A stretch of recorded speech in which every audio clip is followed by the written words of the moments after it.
tous et bienvenue dans Bonjour chez vous. J'espère que vous allez bien aujourd'hui. Alors hier, on a parlé de guérison et avant de vous introduire notre thème du jour, j'aimerais vous partager un commentaire d'une partenaire. Il s'agit de Flore du Cameroun. Elle nous partage combien elle est édifiée par l'ensemble de nos programmes et elle nous raconte « J'ai été délivrée d'une boule dans mon sein droit en priant avec Audrey Mac lors de l'une de vos émissions. Wow. Cette boule a complètement disparu de mon sein. Quelle joie d'avoir la guérison par la foi. » Et ouais, ça nous fait un petit rappel à l'émission d'hier. Et au travers des valeureux soldats de toute l'équipe EMCI, elle termine en disant que le Seigneur vous rende au centuple ce sacrifice et qu'il vous fortifie. Eh bien, merci infiniment Flore et on dit gloire à Dieu pour cette guérison qu'il vous a accordée. Et on veut prendre le temps de dire un gros merci à toute la famille des partenaires. C'est une façon de vous honorer, de pouvoir lire de temps en temps ces commentaires que vous nous laissez. Alors, un gros merci à tous. Merci de nous raconter ce que Dieu fait dans vos vies au travers des émissions. C'est toujours une joie et une réjouissance pour nous. Et aujourd'hui, donc, on ne parle pas de guérison. Ah non, ça c'était hier, il faut aller écouter si vous ne l'avez pas écouté. Aujourd'hui, on parle d'un autre thème. On va parler de ce qui nous pousse à pécher. Vous savez, il y a quelque chose en nous qui nous pousse vers le péché. Et pour aborder ce sujet passionnant, eh bien, j'ai deux poulains avec moi. C'est deux pour le prix d'un aujourd'hui. Des poulains, je vous rassure, on ne parle pas de cheval. On parle de Frank et de son papa, le pasteur Daniel Poulain. Oui. Bonjour à tous les deux. Ça va, Evelyne? Bonjour, Ah ouais. Ça va pas? Oui, je vais très bien. Ouais, content d'être là? Oui, ben oui. Tout de suite, moi je le trouve beaucoup plus détendu hier parce que t'es là, Frank. Ah ouais. On sent là, on est en famille. Hein. Ok. On est en famille. Et demain, on complète la famille parce qu'on aime bien réunir toute la famille. Demain, exclusivité, c'est la maman de Frank qui sera avec nous. On aura presque toute la famille Poulain. Et il manquera ton frère et ta sœur pour être au complet. Mais aujourd'hui, on l'a dit, on parle du péché et avec vous, pasteur Daniel, on va voir dans la rubrique Réponses d'experts quelles sont les conséquences du péché dans la vie des enfants de Dieu. De quoi vous allez nous parler en quelques mots? Et je vais mentionner un secret. Comment arrêter de pécher? Oh, alors là, on a deux rubriques en un. La planète devrait écouter cela. Moi, Frank, c'est comme ça qu'on fait des introductions. Ah ouais. Tu vois, là, tout le monde a envie d'écouter sa rubrique. Moi, mes intros, ils sont comment? Vous savez qu'il refuse de faire des introductions. C'est le moment de le gronder, là. Hein. Il refuse d'introduire ses rubriques. Ah ouais, j'aime pas dire de quoi je vais parler avant. Il veut garder le suspense. OK. Mais t'as bien fait ça, par exemple, c'est bon. Ouais. T'as vu? Ça donne envie. Tu vois, ça donne envie. Comment mais arrêter de pécher? Il n'a Que pas tout le monde va dévoilé rester tout le long. il a pas dévoilé toute sa rubrique, tu Non, vois. c'est bon, c'est bien fait. Ouais, c'est pas mal. Prends des notes. Evelyne est en forme. Je veux pas prendre ton travail. Inquiète-toi pas. Non, ça va être bon. Là, on est sur le péché, la chair. Ouais. Mais hier, c'était la guérison. C'est ça, exactement. Mais aujourd'hui, on va parler de la chair et je vais te laisser la parole, Frank, puisque on va commencer avec notre pensée du jour.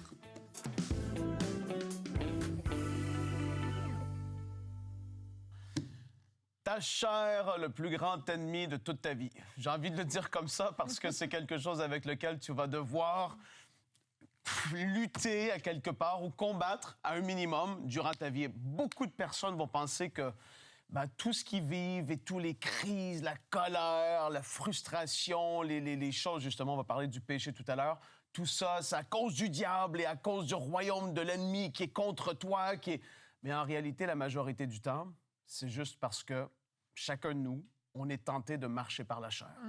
Et les œuvres de la chair, on en a parlé tellement de fois, tu le sais comme moi. Galates 5, je vais citer quelques passages rapidement, mais on va en parler dans la discussion un peu plus.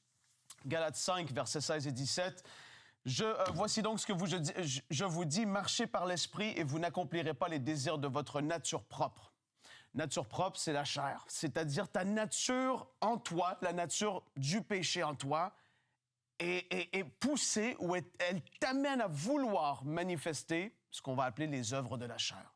Mais la bonne nouvelle, c'est lorsque tu es devenu un enfant de Dieu, tu as reçu le Saint-Esprit qui est venu habiter en toi, dans ton esprit. Et là, c'est la nature de Dieu qui est en toi, qui te pousse à accomplir les choses que Dieu veut que tu puisses accomplir. Donc, Tu le sais comme moi, on en a parlé, comme j'ai dit déjà. Tu as la nature du péché, tu as la chair, mais tu as la nature de Dieu. Et la nature de Dieu te pousse d'un côté, la chair te pousse de l'autre. Et là, on va voir un exemple parfait. Matthieu 20, versets 20 à 28. Et là, je ne vais pas lire tous les versets, mais vous irez lire l'histoire si vous voulez. C'est la mère de Jacques et de Jean. Et là, à ce moment, c'est tellement particulier. La parole dit, « Alors la mère des fils de Zébédée s'approcha de Jésus avec ses fils et se prosterna pour lui faire une demande. » Donc là, tu as la mère de Jean et de Jacques. Imagine la scène, juste un instant. Elle se prosterne devant Jésus.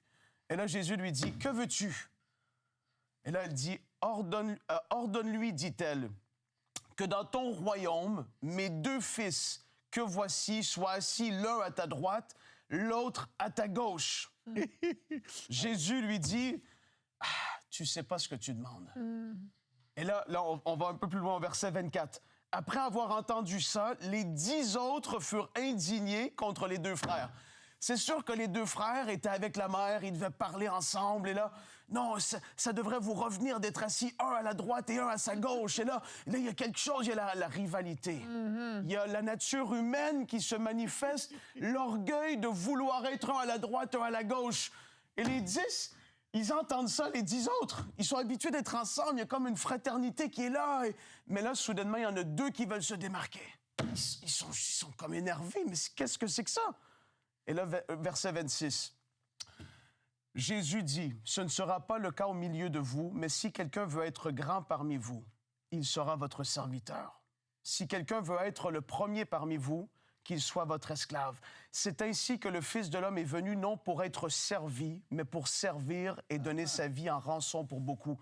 La chair va vouloir la position et l'élévation, mais l'esprit te pousse à l'humilité et au service. » Là, je parle d'un domaine de la vie. On peut en parler par rapport, vous le savez, l'impudicité, les excès de table, l'ivrognerie, tout ce que Galates 5 va énumérer. Mais là, je voulais juste illustrer ici un passage en particulier qui nous parle de l'orgueil et de ce qu'elle veut faire. Et ça, c'est un exemple parfait de la chair qui est à l'œuvre. On veut être vu. Mais Jésus dit, non, non, non, celui qui va me suivre, il va vouloir être le serviteur de tous. Il ne va pas chercher à être le premier, mais il va attendre l'élévation qui va venir de Dieu. Parce que lorsque Dieu élève, là, c'est vraiment la vraie élévation. Et elle va être, j'ai envie de dire, suivie d'aucun chagrin, parce que c'est la bénédiction de l'Éternel. Tu dois chercher à marcher par l'esprit et non pas par la chair. Et on le sait que la chair, bien, qu'est-ce qu'elle fait? Elle nous pousse au péché. Et ça, c'est la lutte d'une vie. Mais la bonne nouvelle, c'est qu'on est appelé à triompher de ça. Et c'est juste à cause qu'on a la nature de Dieu en nous, le Saint-Esprit, qui est à l'intérieur de nous. C'est une telle grâce. Amen, amen. La chair, elle refuse de se soumettre à Dieu. On va regarder notre verset du jour, Romains 8, au verset 7 et 8. J'aime vraiment cette traduction. Je pense que je l'ai pris dans la version Summer, si je ne me trompe pas. Ça dit, en effet, la nature humaine, donc la chair, tend à la révolte contre Dieu, parce qu'elle ne se soumet pas à la loi de Dieu et qu'elle n'en est même pas capable. Wow. Or, ceux qui sont animés par leur nature propre, donc la chair, ne peuvent pas plaire à Dieu. J'aime vraiment la façon dont c'est expliqué. En fait, on comprend que la chair ne pourra jamais se soumettre à la volonté de Dieu. Donc, elle peut se soumettre à notre autorité parce qu'on a autorité sur elle, mais la chair ne fera pas ce qui est bon. Donc, on a comme une espèce de dualité à l'intérieur de nous. Oui. La chair, on ne peut pas l'enlever, on ne peut pas l'arracher, c'est pas possible. Elle est en nous. Tant qu'on sera sur cette terre, elle sera là et il y aura cette lutte. Mais on peut la dominer, on peut la maîtriser. Et c'est des choses que plus tôt on nous l'enseigne, mieux c'est. Je sais que j'ai passé déjà des heures à enseigner ça à mon fils qui a maintenant 13 ans, à lui expliquer l'histoire de la chair, comment fonctionne la chair et comment la maîtriser. Parce que, en fait, régulièrement, les gens tombent dans le piège de la chair en se laissant séduire, en se laissant corrompre. Et après, ben voilà, j'ai encore péché. Mais pourquoi je fais ce qui est mal? Je comprends pas. Mais parce que tu domines pas ta chair, parce que tu maîtrises pas et tu réalises pas, comme tu le disais dans ta pensée, qu'en fait, c'est notre plus grand ennemi, la chair, en fin de compte. Et nous pouvons voir, écoutez, on tombe. Pourquoi? Parce que nous sommes séduits. Et on ne pense pas aux conséquences. Le diable, lorsqu'il nous présente des tentations, Il ne dira pas, tu vas devenir malheureux, tu vas être attristé et tu vas vivre une difficulté familiale à cause de cela. Non. Tu vas... Hey. Hein? Quand il a présenté, il a dit, tu vas devenir comme les dieux. Tu vas avoir une connaissance. Hey, qui veut pas ça? Hein? Et c'est une séduction. Et nous devons faire attention parce que, écoutez, notre monde est fait comme cela. Conséquences et effets, nos œuvres et l'effet de celles-ci. Donc, avant de succomber, il est très important qu'on pense aux conséquences. Le diable, là, notre ennemi, là, il est contre nous. Et la Bible nous enseigne qu'il est venu pour voler, égorger et détruire. Ouais. Et le péché, c'est ce que ça fait dans la vie, même des incroyants, là. Mais oui. Hein? Fait qu'on voit des familles qui sont brisées, des vies qui sont brisées. C'est très regrettable. Et pas parce que Dieu n'est pas bon, c'est comme vous avez mentionné, ils choisissent la désobéissance. Mais c'est ça le problème, c'est que la chair, on l'a vu dans ce verset, hein, la chair refuse de soumettre, tu l'as dit dans ta pensée aussi, la chair a des désirs qui sont contraires à ceux de l'esprit. Si on n'est pas conscient de ça, ben c'est sûr, on va se faire avoir. Mais quand on le sait, c'est là où il va falloir être capable de dire non. Et je sais que toi, des fois, à haute voix, tu vas même te fâcher contre ta chair. Non! Je ne dirais pas ça. Naturellement, en fait, tu dis que tu en parles à Louis. Parce que la chair, c'est au quotidien que tu es appelé à dominer sur elle. Et en fait, elle veut se manifester à des moments. Et tu le sais, tu es sur le bord de t'énerver. C'est pas la fin du monde, tu t'énerves parce qu'il arrive de quoi. Mais de choisir de marcher par l'esprit, c'est quand tu sais que c'est en train de monter, tu vas dire non. Refuse de m'énerver pour ça. Non, je marche et je choisis la paix. Je choisis la maîtrise de soi, le contrôle. Je choisis ça. Et en fait, tu es en train de prendre la direction que l'esprit veut t'amener vers cette direction, en fait. Et quand Paul, il dit... Ça, c'est tellement impressionnant parce que tu dis, Paul, tellement un homme de Dieu extraordinaire. Il dit, je fais ce que je veux pas faire. Complètement. Ouais. Et il dit, je ne fais pas ce que je voudrais, mais lui-même vit ça. Et on va tous être confrontés à cette réalité. Mais quand tu réalises que le fait de marcher rempli par l'Esprit est là, c'est là qu'on en vient, parce qu'on parle de marcher par la chair avant de toucher par rapport au péché que tu vas faire, pas tout à l'heure. Le fait d'être rempli de l'Esprit, le fait de comprendre que c'est comme s'il y a une balance à quelque part. Plus tu es rempli de l'Esprit... plus la chair va baisser. C'est pas qu'elle va être éliminée, mais elle va descendre. Plus tu t'entretiens par des choses de l'esprit, de la parole, que tu gardes cette vie de consécration, que tu cherches à prier en langue, que tu cherches tous ces... L'esprit est en train de monter et la chair est en train de devenir de plus en plus faible. Et c'est alors que tu vas commencer à pouvoir dire « je marche par l'esprit ». Est-ce que ça veut dire que jamais tu vas avoir un excès ou une affaire? Non. Mais on sait que lorsque ça arrive, on peut demander pardon et Dieu est fidèle et juste pour nous pardonner, nous purifier de toute iniquité. Oui. Donc, c'est cette marche par la chair qui est à être vraiment écrasée. Je l'ai dit tout à l'heure, le diable veut tenter parfois, mais souvent, c'est vraiment parce qu'on est charnel. Oui, mais rapidement, c'est quoi être charnel? Parce que des fois, les gens ne savent pas. Être charnel, c'est manger ce que tu veux quand tu veux, regarder ce que tu veux quand tu veux, dormir quand tu veux. En fait, toutes ces choses qui peuvent paraître anodines, si tu dis toujours oui à ce que tu as envie de faire et jamais tu pousses dans quelque chose que tu n'as pas envie de faire, bah, le problème, c'est que ta chair, elle grossit, elle grandit. Mais de temps en temps, tu vas dire non. Non à aller manger du chocolat alors que tu en as très envie. Non à aller regarder cette série parce que tu choisis à la place d'aller prier, d'aller méditer la parole. Non à certaines choses. Tu vas des fois faire l'effort de te lever plus tôt pour aller prier. Tu vas faire grandir les choses de l'esprit et tu vas diminuer les œuvres de la chair. Et je te promets, tu vas sentir tout à coup cette balance dont Frank parle qui va s'équilibrer. Mais on va aller maintenant plus en détail parce que je vais laisser la place au pasteur Daniel. On va voir plus en détail quelles sont les conséquences du péché dans la vie des croyants dans la rubrique Réponse d'experts.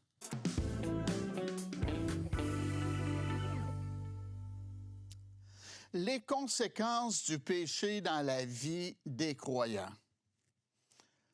C'est la même conséquence que ceux des croyants, des incroyants. Pardon. La Bible elle nous enseigne, le salaire du péché, c'est la mort.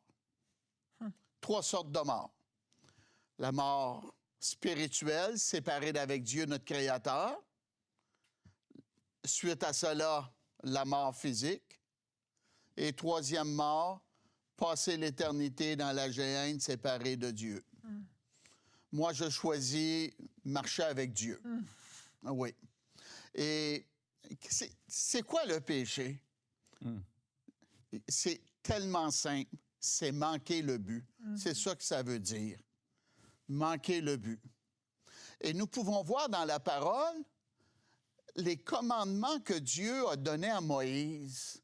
Ce n'était pas pour brimer leur liberté et les rendre malheureux et vivre dans la soumission. Non, c'était pour protéger la société et protéger le peuple. Je m'en allais à notre église à l'extérieur de la ville et les autos étaient enlignées. Je pensais que c'était un accident qu'on avait eu. Mais non. Lorsque j'ai passé, c'était des bêtes, des bœufs, des vaches qui étaient sortis de l'enclos. Et oui, et qu'est-ce que ça a à voir? C'est que les 10 commandements, c'est comme la clôture de l'enclos. C'est pour nous garder en sécurité. Et les bœufs auraient pu se faire frapper par une voiture, causer un accident. OK? Et donc, les 10 commandements sont pas là pour nous rendre malheureux, sont là pour protéger notre vie. Et ils nous démontrent que nous avons tous brisé les commandements de Dieu. On a manqué notre but. Et oui. Et ces commandements-là, la majorité, on doit les mettre en pratique encore de nos jours. « Hey, Pasteur Poulain, c'est la loi de Moïse et c'est terminé. » J'aimerais pouvoir te dire oui, mais parce qu'ils sont mentionnés dans le Nouveau Testament, c'est encore valide aujourd'hui. Jean 3,16, hein? « Car Dieu a tant aimé le monde qu'il a donné son Fils unique, afin que quiconque croit en lui ne périsse point, mais qu'il ait la vie éternelle. » Wow! Quel beau texte! Je crois à cela! Bien, c'est dans le Nouveau Testament, on y croit. Donc, on doit croire. Nous devons croire les autres textes dans le Nouveau Testament également. Et c'est ça, on doit se conformer à la volonté de Dieu avec notre vie. Et moi, j'ai essayé d'arrêter de pécher. Oui. Et, ça fait longtemps? Pardon? Ça fait longtemps? Oui, ça fait longtemps. Vous en avez parlé un petit peu hier, Oui. rapidement. Et écoutez, j'étais sincère. Vous ne pouvez pas dire que je n'étais pas sincère. Je comptais le nombre de péchés que je pouvais faire d'une journée. Ouais. Et il y a des gens, des fois, qui vont dire, c'est quoi ça, un péché? Je connais pas ça, j'en fais pas, moi. Ben, tant mieux pour toi, mais on brise les commandements de Dieu regrettablement, donc ça nous fait pécheurs. OK? Et comment qu'on fait pour arrêter de pécher? C'est une bonne question, ça? Ça, c'est énormément important. Là, si vous êtes après à faire quelque chose, arrêtez quelques minutes. C'est énormément important. Et même les pasteurs, vous devez écouter ceci. Comment est-ce qu'on fait pour arrêter de pécher? Bon, nous arrêtons de pécher lorsque nous attendons la parole de Dieu, le message de l'amour de Dieu. Eh oui. Et là, Pasteur Poulain, disons, je suis dans votre église et je dis, est-ce qu'il y a quelqu'un ici qui veut ouvrir son cœur à la grâce, à l'amour de Dieu? Laissez-moi là voir en levant votre main. Et là, vous pouvez lever votre main. Et là, bien, on va prier ensemble, mais avant de prier, je vais vous dire, on a besoin de se repentir. Oh! Se repentir? Et ça m'arrive parfois de dire cela à des incroyants, puis ils vont me répondre, me repentir de quoi? Pourquoi? Je fais rien de mal, moi. Ah! T'as brisé les commandements de Dieu, fait peut-être 20 ans, fait peut-être 3 minutes. Hein? Se repentir. Se repentir, c'est énormément important. On regrette vivement nos désobéissances envers Dieu. Et se convertir, j'ai essayé de me convertir tout seul, ça ne marche pas. Ça ne marche pas. Mais lorsque on demande pardon à Jésus sincèrement, c'est ça, là. Oh, moi, je ne parle pas de repentance, je vais perdre du monde à mon... Laisse, écoute. Qu'est-ce que tu veux, une chaise pleine ou tu veux un croyant? Moi, je choisis un croyant. Je préfère être fidèle à Dieu et annoncer aux gens qu'ils ont à se repentir, demander pardon à Dieu sincèrement et voir leur vie fleurir, changer, être dans la joie, être dans leur premier amour avec le Seigneur. Ils mangent leur soupe et ils voient Jésus dans leur soupe, ils sont tellement heureux. Moi, je continue à prêcher la repentance. Yeah. Et lorsqu'on se repent de nos péchés, c'est un état d'âme.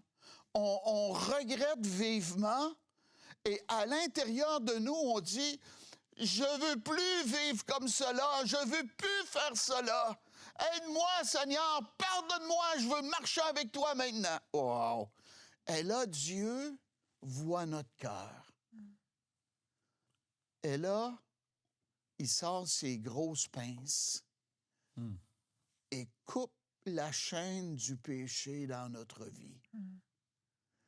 Et là, on devient libre.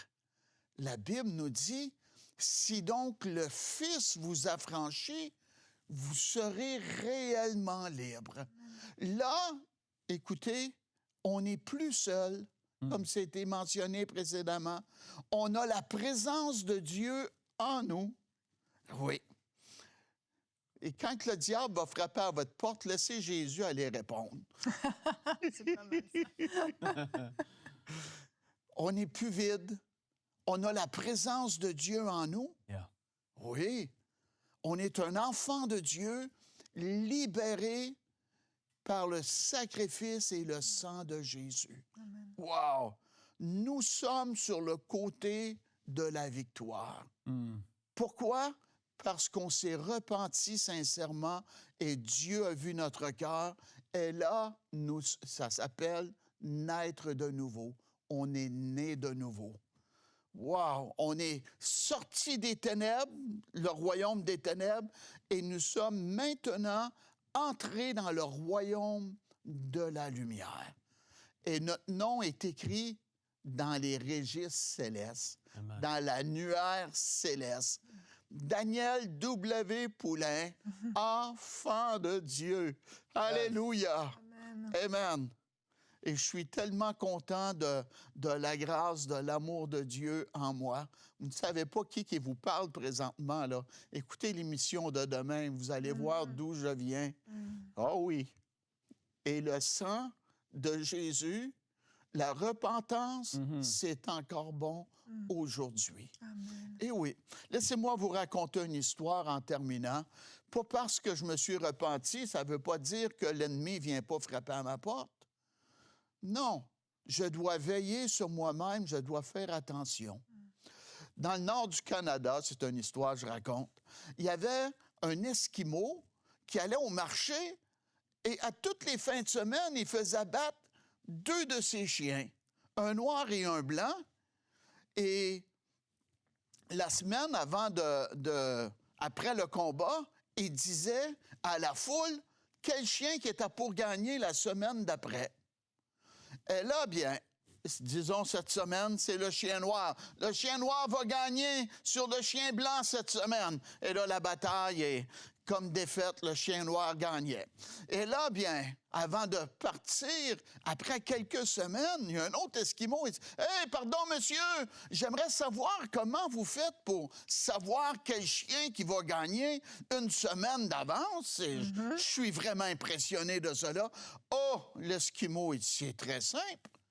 Dans la semaine, j'en nourris un et je ne nourris pas l'autre. » Et c'est ça qui arrive dans notre vie. Lorsqu'on nourrit notre homme spirituel de la bénédiction de Dieu, de la parole de Dieu, de la présence de Dieu, comme vous faites, vous écoutez à MCI, des enseignements, votre homme spirituel va être fortifié. Eh oui, mais si on se nourrit avec des choses éphémères, des bouffonneries, des choses inutiles de ce monde, bien, c'est l'homme naturel qui va être fort. Donc, qu'est-ce qu'on a besoin de faire? C'est de veiller sur nous et de se nourrir, avoir une église, avoir un pasteur, écouter la parole de Dieu, s'approcher de Dieu, il va s'approcher de nous et nous allons être plus forts dans le Seigneur. Écoutez, nous, les enfants de Dieu, et n'importe qui, choisissons de vivre dans la sainteté et de plaire à notre Dieu. Amen. Pourquoi? Parce que moi, je ne veux pas décevoir mes enfants et mes petits-enfants. Dire, papa le dit, grand-papa le dit, mais c'est un menteur, il ne tient pas sa parole. Quelle humiliation, quel manque de respect. Donc, on est mieux de bien se repentir et de recevoir la grâce de Dieu dans notre vie et vivre la nouvelle naissance. Et avoir la joie du Seigneur en nous. Amen, Yes. amen, merci Pasteur Daniel. J'aime bien l'histoire des chiens. C'est effectivement le parallèle avec la chair et l'esprit est pas mal. Ça fait réfléchir parce que forcément, il y en a un qui était plus fort que l'autre. Oui, oui. Bon parallèle. OK. Merci That's beaucoup. OK. Et demain, vous avez très bien introduit le sujet de demain parce qu'effectivement, on va parler de votre témoignage. Alors, vous aviez fait une rubrique « C'est mon histoire » il y a à peu près 2 ans. Oui. Vous aviez raconté ce que vous aviez vécu. Demain, on va aller un petit peu plus en détail et en profondeur. Wow. Et on va voir que le salut est accessible à toute personne. Et vous avez prêché l'Évangile dans cette émission. Et oui, le salut est disponible à chacun d'entre vous. Si vous nous suivez, vous n'avez pas encore fait la paix avec le Seigneur, l'émission de demain, ne la manquez pas. Il y aura des pépites qui vont vous être partagées. Et donc, il y aura également votre épouse, Linda, qui sera avec nous. On sera ravis de la voir avec Frank. Voilà. Elle m'a connu dans la chair, Exact. charnelle, Oui. avant que j'ouvre mon cœur à Jésus. Elle va Puis pouvoir elle en me témoigner. Elle connaît ma nouvelle naissance maintenant. Il fallait un témoin. T'es très charnel ou juste un peu charnel? Non, j'étais un vrai pécheur. J'avais pas besoin de cours pour désobéir à Dieu. J'avais pas besoin de cours pour désobéir à Dieu. C'était en moi. Ah ouais. Comme Et je chacun pense d'entre que nous. beaucoup de personnes qui vivent sous la culpabilité, demain, ça va leur parler. C'est vrai, très, Ceux très qui vrai. sont peut-être sous une culpabilité, tu es dans une condamnation comme qui est constante, tu te dis tu tapes sur la tête, demain, rate pas l'émission. Vraiment, vraiment. Alors, merci d'avoir été avec nous et bonjour chez vous.